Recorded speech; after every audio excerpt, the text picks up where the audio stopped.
नमस्कार साथियों, मेरा नाम है आर के सिंह। संस्कृति आईएएस के प्लेसेस इन न्यूज़ प्रोग्राम में आप सभी का स्वागत है। आज के एपिसोड में हम बात करने वाले हैं जिस प्लेस की, वो प्लेस है साउथ अमेरिका का देश कोलंबिया।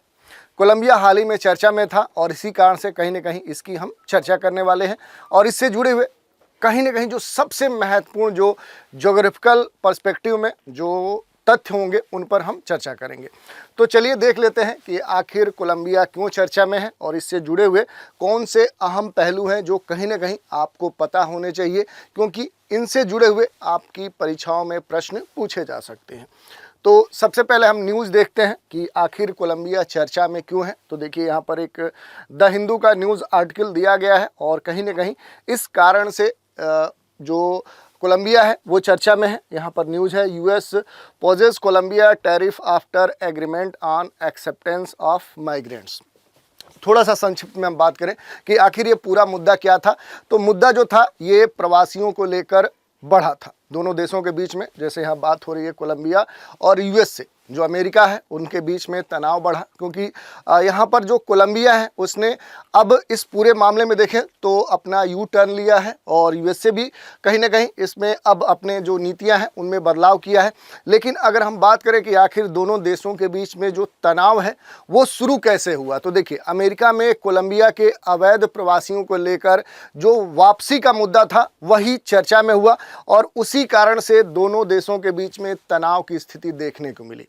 यहाँ पर देखें तो जो कोलंबिया है उसने अपने नागरिकों को यूएसए से लेने से पूरी तरह से मना कर दिया, क्योंकि कोलंबिया के राष्ट्रपति ने यूएसए के जो 2 सैन्य विमान थे जिसमें लगभग 80 माइग्रेंट थे, 80 प्रवासी थे, उनको लेकर कहीं ना कहीं जो विमान है वो कोलंबिया आ रहा था, लेकिन उन्हें उतरने की इजाज़त कोलंबिया के राष्ट्रपति ने नहीं दी और राष्ट्रपति का ये कहना था कि हम अपने जो प्रवासी नागरिक हैं उन्हें ससम्मान वापस लाएंगे।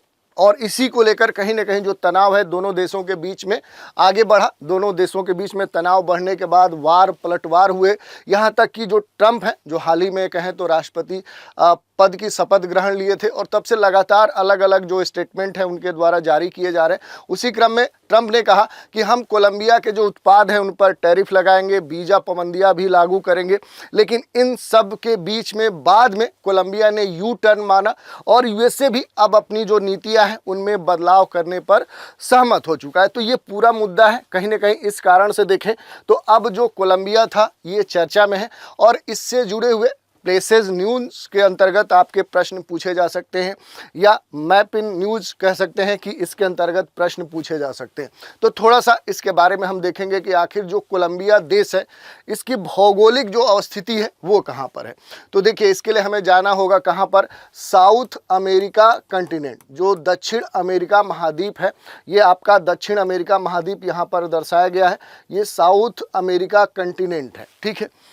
इसी कंटिनेंट में अवस्थित देश है कोलंबिया और इसकी जो भौगोलिक अवस्थिति है तो वो इस महाद्वीप के अगर उत्तर पश्चिम में आएंगे तो यहीं पर आप देखिए कि आपको देखने को मिलेगा ये जो देश है यही क्या है, यही कोलंबिया है। और इसकी जो तटरेखा है आप देखिए कि इधर पूरा ये पैसिफिक ओशियन है और इधर देखेंगे तो कैरेबियन ओशियन देखने को मिलेगा। तो इसकी जो तटरेखा है इधर आप देखिए तो प्रशांत जो महासागर है उससे लगती है और इधर देखेंगे तो जो कैरेबियन जो सागर है उससे भी ये अपनी तटरेखा कहीं ना कहीं साझा करता है। तो इस कारण से ये इसकी भौगोलिक अवस्थिति हो गई।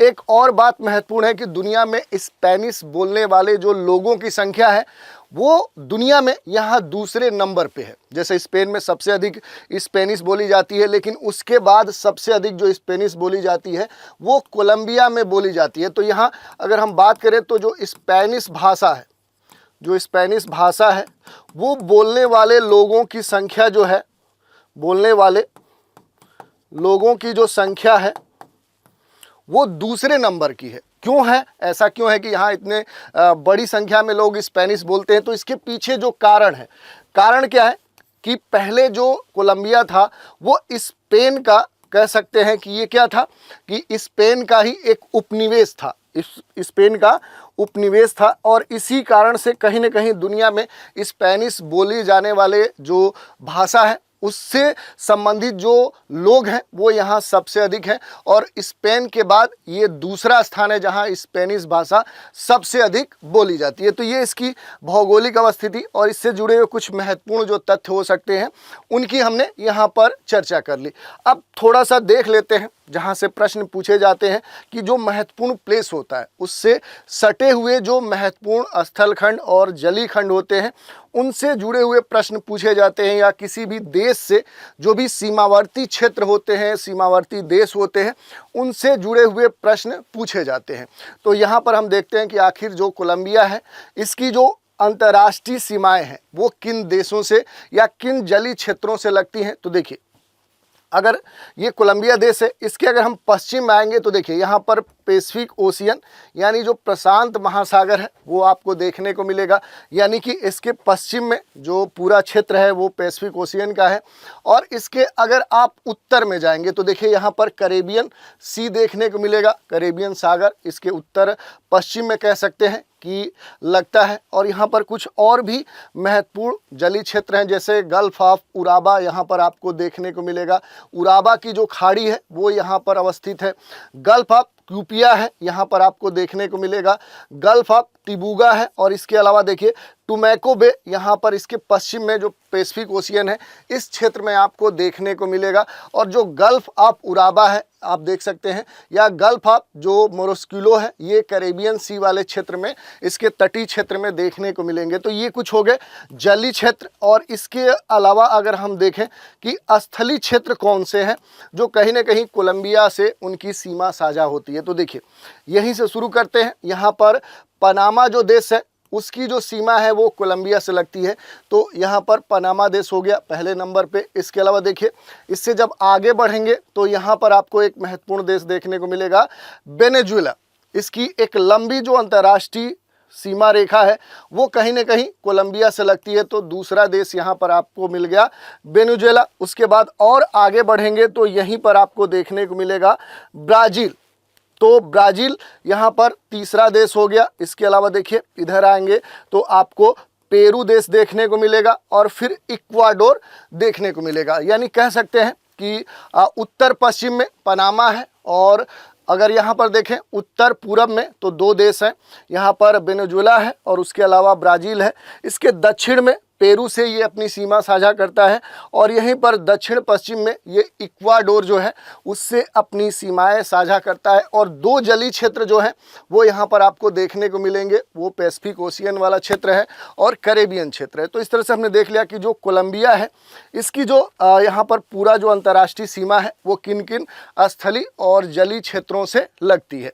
तो ये हमने देख लिया। अब एक महत्वपूर्ण बात और आ जाती है कि कोलंबिया का जो भौगोलिक वर्गीकरण है ये काफ़ी अहम होता है कि कोलंबिया का पूरा जो क्षेत्र है अगर इसका हम भौगोलिक स्तर पे वर्गीकरण करने का प्रयास करें तो देखिए ये कहा जाता है कि जो कोलंबिया का पूरा क्षेत्र है इसको 5 भौगोलिक क्षेत्रों में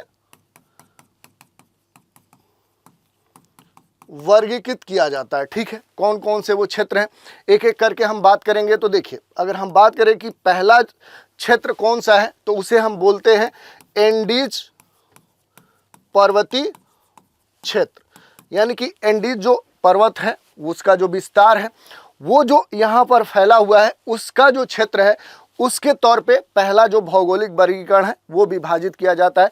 अब देख सकते हैं कि जो सबसे उत्तर में कह सकते हैं कि जो ये इसकी जो अवस्थिति होगी वो किस तरफ होगी तो ये उत्तर में होगी। उत्तर में कोलंबिया का जो एंडीज पर्वतीय क्षेत्र है वो अवस्थित है और ख़ास तौर पे देखेंगे तो यहाँ पर जो एंडीज पर्वत श्रृंखला है ये 3 रूपों में विभाजित है।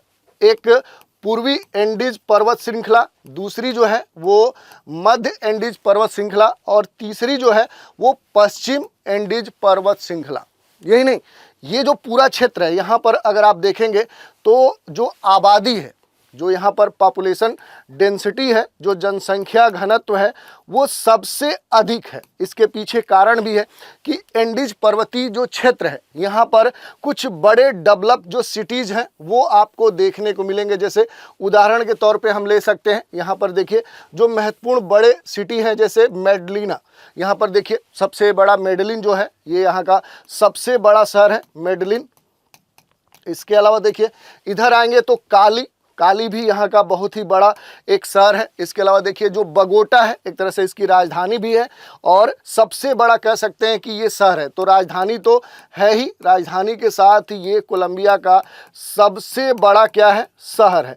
तो इस कारण से देखें तो कहीं ना कहीं ये वाला जो एंडीज पर्वतीय क्षेत्र है ये कोलंबिया का सबसे अधिक जनसंख्या घनत्व वाला क्षेत्र है। और कहीं ना कहीं इसके विकास के स्तर की बात करें तो ये पूरा जो क्षेत्र है कोलंबिया के अन्य क्षेत्रों से कहीं अधिक विकसित भी है। तो पहला हमने देख लिया भौगोलिक वर्गीकरण की जो एंडीज पर्वतीय क्षेत्र है वो है। दूसरा अगर हम बात करें कि आखिर इस पूरे कोलंबिया में जो दूसरा भौगोलिक क्षेत्र है वो कौन सा होगा, तो देखिए इधर जो पूरा कैरेबियन क्षेत्र है इसे हम दूसरे कह सकते हैं कि भौगोलिक क्षेत्र के तौर पे जानते हैं। तो दूसरे के तौर पे हम कह सकते हैं कि जो कैरेबियन तटीय क्षेत्र है उसे लिया जाता है। और ये जो क्षेत्र है कैरिबियन तटीय क्षेत्र, खास तौर पे देखें तो यहाँ पर रेतीली जो समुद्र तट है, जो यहाँ पर पूरा जो तट है वो रेतीला तट है। और इसके अलावा देखेंगे तो यहाँ पर ये जो पूरा कैरिबियन तटीय क्षेत्र है यहाँ पर जो मैंग्रोव वन है, जो मैंग्रोव फॉरेस्ट है उनकी जो मात्रा है वो काफ़ी अधिक देखने को मिलती है। और यहीं पर कुछ महत्वपूर्ण जैसे पर्वत आपको देखने को मिलेंगे वो इसके उत्तर में अवस्थित हैं। और इस कारण से देखें तो ये वाला जो पूरा क्षेत्र है कहीं ना कहीं तटीय क्षेत्र होने के कारण ये पूरा जो कैरेबियन तटीय क्षेत्र है यहाँ पर खास तौर पे जो व्यापार है, ट्रेड है, ट्रेड के अलावा अगर देखें तो टूरिज्म, दोनों का काफ़ी अधिक विकास हुआ है। तो जो दूसरा क्षेत्र है कैरेबियन जो तटीय क्षेत्र है इसकी अगर हम बात करें तो कोलंबिया का सबसे महत्वपूर्ण जो व्यापारिक क्षेत्र है उस तौर पे इस पूरे क्षेत्र को जाना जाता है। यानी कि यहाँ पर अगर हम कैरेबियन तटीय क्षेत्र की बात करें तो यहाँ ट्रेड और टूरिज्म काफ़ी पॉपुलर है और इस कारण से कहीं ना कहीं कोलंबिया का अधिकांश जो व्यापार होता है वो इसी क्षेत्र से किया जाता है। तो ये महत्वपूर्ण है। इसके अलावा देखिए तीसरा जो क्षेत्र होगा अगर उसकी हम बात करें तो वो होगा प्रशांत तटीय क्षेत्र। प्रशांत तटीय क्षेत्र ये कहाँ पर देखने को मिलेगा, तो ये देखिए कोलंबिया का जो पैसिफिक ओशियन से सटा हुआ जो पूरा क्षेत्र है और ये कहाँ पर अवस्थित है, तो ये देश के पश्चिम भाग में अवस्थित है। ये भी आपको ध्यान देना है कि किस भाग में अवस्थित है। और यहाँ पर महत्वपूर्ण बात क्या है कि ये पूरा जो क्षेत्र है ये खास तौर पे देखें तो घने जो वर्षा वन होते हैं, जो घने वर्षा वन होते हैं वो यहाँ पर देखने को मिलते हैं। क्योंकि यहाँ पर अगर आप देखेंगे तो जो वर्षा की मात्रा होती है, जो प्रेसिपिटेशन होता है वो काफ़ी अधिक होता है। यही नहीं, भारी वर्षा के कारण अगर हम देखें तो यहाँ पर जो बायोडाइवर्सिटी है, जो जैव विविधता है वो भी काफ़ी अधिक है। तो इस कारण से देखें तो ये इस क्षेत्र की कुछ महत्वपूर्ण जो विशेषताएं हैं उनकी हमने चर्चा की। अब थोड़ा सा चौथे प्लेस की हम चर्चा कर लेते हैं, वो होता है ओरिनिको जो मैदानी क्षेत्र है। ये ओरिनिको रिवर है तो ये इसके जो पूरब वाला क्षेत्र है इसे हम बोलते हैं ओरोनिको जो नदी है इसका जो मैदानी क्षेत्र है, प्लेन वाला जो रीजन है, खास तौर पे यहाँ पर जो लानोस कह सकते हैं जो घास का मैदान है उस नाम से भी जाना जाता है। तो ये इसका जो पूरब वाला क्षेत्र है ओरिनिको जो मैदानी क्षेत्र है इसके पूरब में अवस्थित है। और यहाँ पर आप देखेंगे तो बड़े स्तर पे पूर्वी भाग में बड़े बड़े घास के मैदान देखने को मिलते हैं। और यही कारण है कि यहाँ पर इसलिए कि ये नदियों के द्वारा कहीं ना कहीं निर्मित मैदानी क्षेत्र है। इस कारण से यहाँ पर जो एग्रीकल्चर है, जो कृषि है, कृषि के अलावा जो पशुपालन है, ये गतिविधियाँ सबसे अधिक कोलंबिया में देखने को मिलती हैं। यही कारण कि इस क्षेत्र में अगर हम मांस प्रसंस्करण की बात करें, मिल्क प्रोडक्शन की बात करें तो उस दृष्टिकोण से ये कोलंबिया का सबसे महत्वपूर्ण क्षेत्र माना जाता है। इसके अलावा एक और वर्गीकरण है, यानी कि पाँचवा जो क्षेत्र होता है उसे कहा जाता है, यहाँ पर अगर हम कोलंबिया के पाँचवें क्षेत्र की बात करें तो अमेजन जो वर्षा वन क्षेत्र है, अमेजन वर्षा वन क्षेत्र ये कहाँ अवस्थित है, तो हम देखेंगे तो कोलंबिया का जो दक्षिणी क्षेत्र है इसे ही हम क्या बोलते हैं, अमेजन वर्षा वन। क्योंकि ये कहाँ पर अवस्थित है, तो कोलंबिया के दक्षिणी भाग में अवस्थित ये पूरा क्षेत्र है। यहाँ पर भी आप देखेंगे तो जो जैव विविधता है, जो जैव विविधता है वो अधिक देखने को मिलेगा, क्योंकि अपेक्षाकृत ये वाला जो क्षेत्र है यहाँ पर जो वर्षा की मात्रा है वो अधिक देखने को मिलती है। और ये वाला जो पूरा क्षेत्र है आप देखेंगे तो जो अमेजन नदी है उसका जल ग्रहण क्षेत्र भी माना जाता है, जल ग्रहण क्षेत्र माना जाता है। किस नदी का? तो अमेजन नदी का। तो इस कारण से ये भी जो क्षेत्र है यहाँ पर बड़े स्तर पे देखें तो जो वनस्पतियाँ हैं, जो अलग अलग कह सकते हैं उनके जो प्रकार हैं, उनकी जो उपस्थिति है, उस कारण से यहाँ पर बायोडाइवर्सिटी काफ़ी अधिक देखने को मिलती है। तो इस तरह से हमने देख लिया कि आखिर पूरे कोलंबिया का अगर हम भौगोलिक वर्गीकरण करते हैं तो वो कितने भागों में कर सकते हैं। अब महत्वपूर्ण बात ये आ जाती है कि आखिर अगर हम नदियों की बात करते हैं कि कोलंबिया में कौन कौन सी नदियाँ सबसे महत्वपूर्ण हैं, तो देखिए अगर हम नदियों की बात करें तो कई सारी नदियां हैं, लेकिन उनमें से कुछ जो महत्वपूर्ण नदियां हैं, जैसे यहाँ की मैगडलेना जो नदी है ये सबसे महत्वपूर्ण नदी है। कौन सी? मैगडलेना। मैगडलेना जो नदी है ये यहाँ की सबसे महत्वपूर्ण नदी है और यहाँ की लंबी नदी है। इसके अलावा देखिए इधर आप देखेंगे तो कई सारी नदियाँ, काउका नदी आपको यहाँ पर देखने को मिलेगी, ये भी यहाँ की महत्वपूर्ण नदी है। इसके अलावा देखिए मेटा नदी है, इधर आएंगे तो अपोपोरिस नदी है, इधर आएंगे तो कनक्यूटे नदी है। तो ऐसी कई सारी नदियाँ हैं जो यहाँ पर आपको देखने को मिलेंगी। इसके अलावा देखिए यहाँ पर अमेजन जो नदी है और जो ओरिनोको नदी है, ये दो जो नदियाँ हैं कहीं ना कहीं देश के दक्षिण पूर्वी भागों में इनकी अवस्थिति देखने को मिलती है और यहाँ की सबसे महत्वपूर्ण नदियों में ये आती हैं, क्योंकि इन्हीं के द्वारा विकसित जो मैदान है वो कहीं ना कहीं कोलंबिया के सबसे महत्वपूर्ण जैव विविधता वाले क्षेत्रों में माने जाते हैं। तो इस कारण से हमने नदियों की चर्चा कर ली और इनसे जुड़े हुए अगर कुछ महत्वपूर्ण जो मैप है यहाँ पर देखिए डिटेल में साफ मैप दिया गया है। ये मेटा नदी है, इधर देखेंगे तो ग्वाविरे नदी है, इधर आएंगे तो मैगडलेना नदी है, काउका नदी है। तो कई सारी जो नदियाँ हैं उनमें से 3 प्रमुख नदियाँ हैं, इधर ओरिनोको नदी है और इधर आएंगे तो अमेजन जो नदी है उसका बेसिन क्षेत्र आपको देखने को मिलेगा। तो ये नदियों के बारे में हमने देख लिया, यहाँ पर इनके बारे में डिटेल से दिया भी गया है। अब देखिए कुछ पर्वतीय क्षेत्रों की बात कर लेते हैं। तो यहाँ सबसे जो महत्वपूर्ण पर्वतीय क्षेत्र है वो दक्षिण अमेरिका का कौन सा पर्वतीय क्षेत्र है? वो है एंडीज पर्वतीय क्षेत्र, जिसका विस्तार आप देखेंगे तो प्रशांत जो महासागर है उसके पूरा समानांतर ये फैली हुई पर्वत श्रेणी है। और इस कारण से देखें तो ये पूरा एक लंबी पर्वत श्रेणी है, लगभग 7000 किलोमीटर से भी अधिक लंबी है। इसमें कई सारे ऊंचे ऊंचे शिखर हैं, ज्वालामुखी क्षेत्र हैं, झीलें हैं, घाटियां हैं। तो इस कारण से एंडीज जो है ये दुनिया की सबसे लंबी पर्वत श्रृंखलाओं में मानी जाती है, जो कहीं ना कहीं दक्षिण अमेरिका जो महाद्वीप है इसके कहाँ अवस्थित है? इसके पश्चिम किनारे में ये अवस्थित है। इसके अलावा देखें जो एंडीज पर्वतमाला है ये कहाँ से शुरू होती है? तो यहाँ पर जो वेनेजुएला जो देश है वहाँ से शुरू होकर ये विभिन्न देशों में इसका विस्तार देखते हुए अंत में कहाँ पहुँचती है? तो इसका जो विस्तार है वो अर्जेंटीना में देखने को मिलता है। तो इस तरह से आप देखेंगे तो कई सारे देशों में इसकी अवस्थिति देखने को मिलेगी। जैसे यहाँ से देखेंगे तो वेनेजुएला, उसके बाद आगे बढ़ेंगे तो कोलंबिया आपको देखने को मिलेगा, दूसरा देश कोलंबिया। उसके और आगे बढ़ेंगे तो कौन सा देश देखने को मिलेगा? तो इक्वाडोर।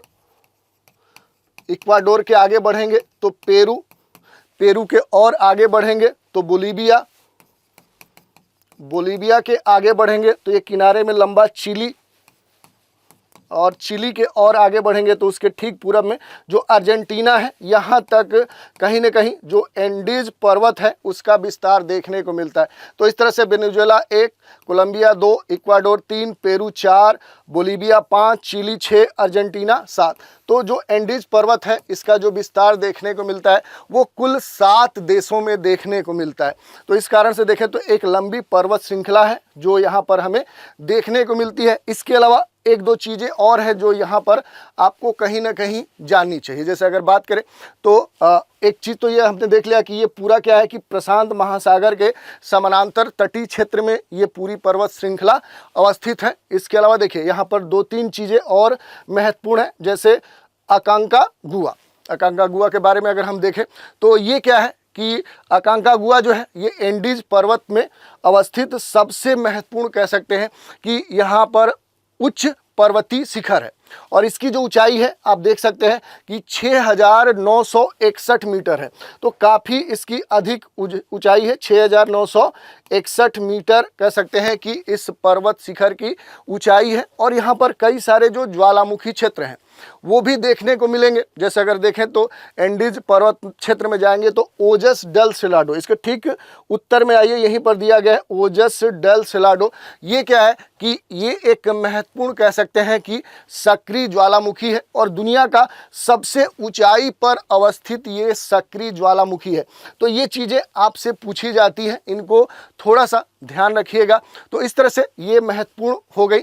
और इसके अलावा अगर हम कुछ झीलों की बात करें कि अगर कोलंबिया में कौन सी महत्वपूर्ण झीलें हैं, तो यहाँ पर 3 महत्वपूर्ण झीलें आपको देखने को मिलेंगी। पहली है ग्वाताविता जो झील है, ये जो झील है ये कोलंबिया की सबसे प्रसिद्ध झील है, एंडीज पर्वतीय क्षेत्र में ये अवस्थित है और गोलाकार आकार की है। दूसरी जो झील है यहाँ टोटा झील है, ये कोलंबिया की सबसे बड़ी झीलों में से आता है। इसकी जो ऊंचाई है वो समुद्र तल से 3015 मीटर है।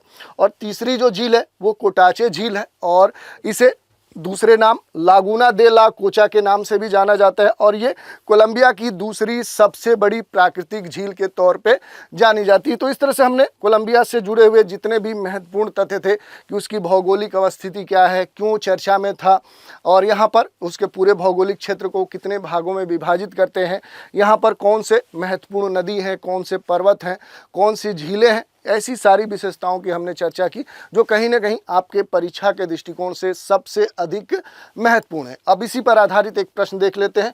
कोलंबिया की सीमा निम्नलिखित में से किस देश से नहीं लगती है? 4 विकल्प दिए गए हैं, पेरू, चिली, इक्वाडोर और ब्राज़ील। इसका उत्तर आपको देना है और इसका उत्तर हम अगले एपिसोड में आपसे डिस्कस करेंगे। तो आज के एपिसोड में इतना ही। आज के एपिसोड में आप सभी हमारे साथ बने रहें, इसके लिए धन्यवाद। इसके अगले एपिसोड में एक नए प्लेस की चर्चा लेकर हम फिर हाजिर होंगे।